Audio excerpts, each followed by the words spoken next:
Smile 2. We're back again, baby. Who knew that a name such as Smile could bring you so much dread and horror? I love that first film. I rewatched it on the channel here on a reaction preparing for Smile 2. You can click here if you want to see that reaction. But today, we're not here to talk about the original Smile. We're here to talk about the sequel, Smile 2.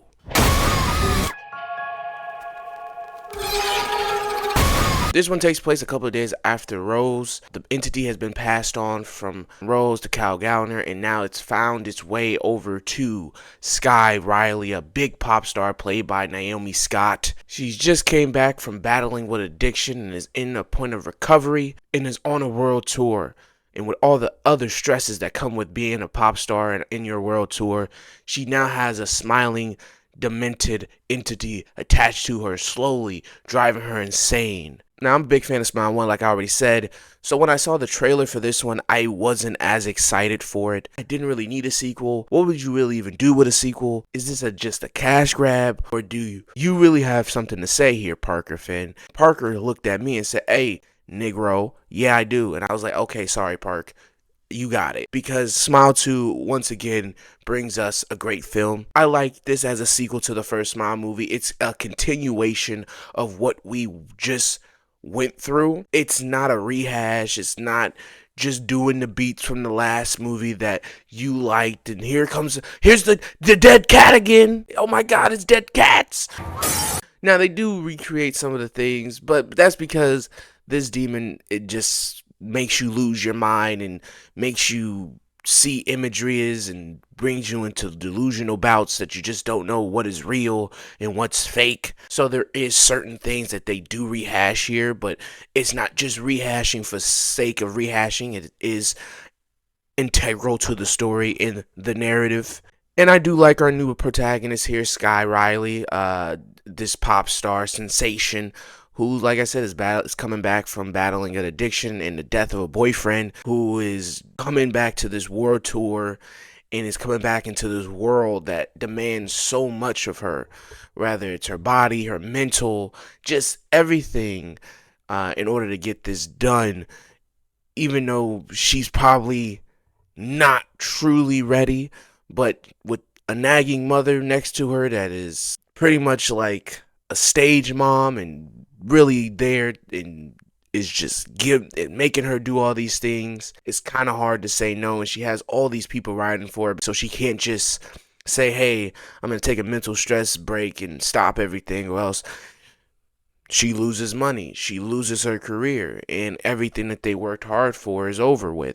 And you really do feel that stresses on her as a character. You start to just truly feel bad for her. The same way you kind of feel bad for Rose in the first movie, and watching this thing slowly tear her mental state apart. You just really rooting for her, right? Because they show you so much of how she is and what she's going through, and how this demon attaches to lonely, desperate people and depressed people that has already so much trauma that they can latch onto and slowly take control of you. And this movie does a perfect job representing this creature taking over a person's mental state. I do think Smile 1 is a better movie, but I do think this one does take you more into the mind of this particular main character and subject as this demon slowly possesses her. The first one is kind of doing that thing where, because you're new to this, it's kind of playing, is this real, is this fake, what's real, what's fake, did she kill the cat,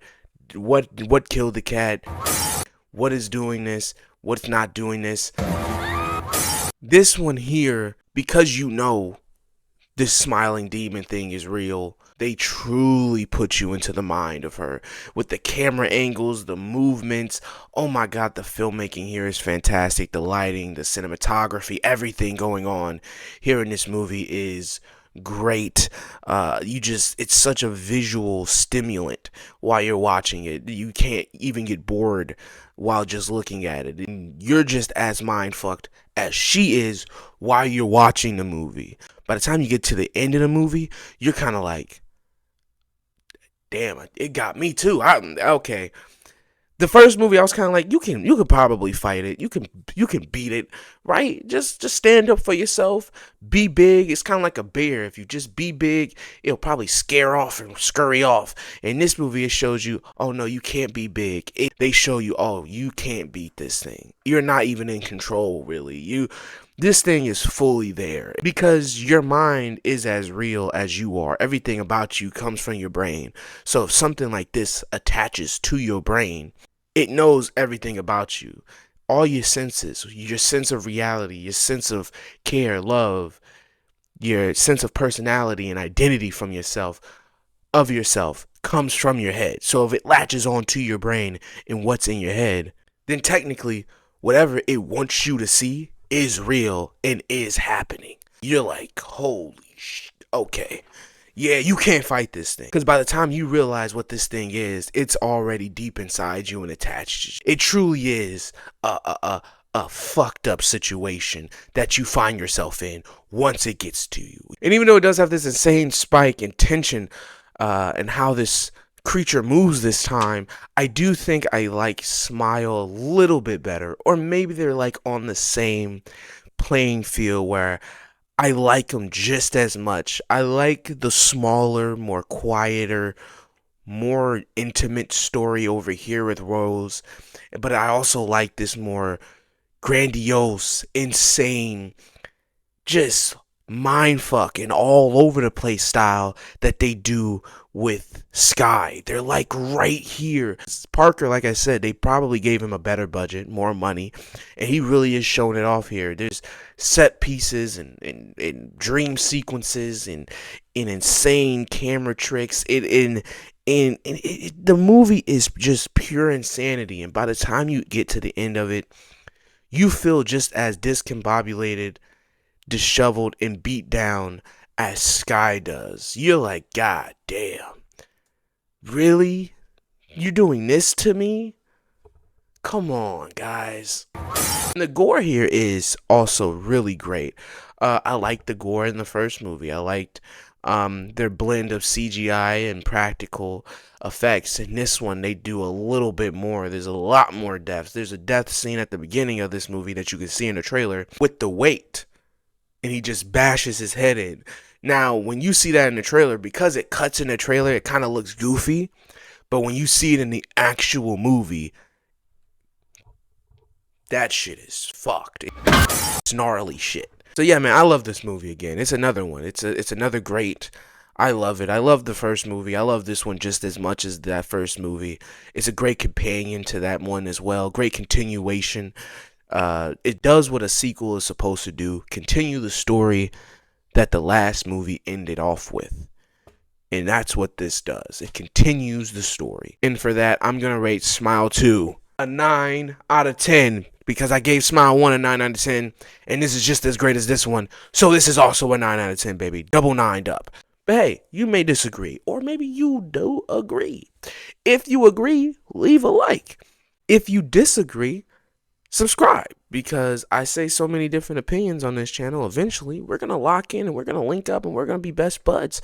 So you might as well subscribe, because there's something I'm going to say that you're going to agree with. So subscribe and keep coming back to make sure what it is. And if you liked everything I said, you agreed with me wholeheartedly. You like the way I look. You like the way this looks. You like everything I say. You like my voice. Right now, I nearly broke my throat, so my voice is a little bit weird right now. But if you like all of that, yeah, like and subscribe.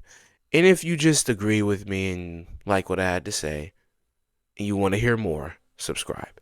Thank you for watching, and as always, good and bye.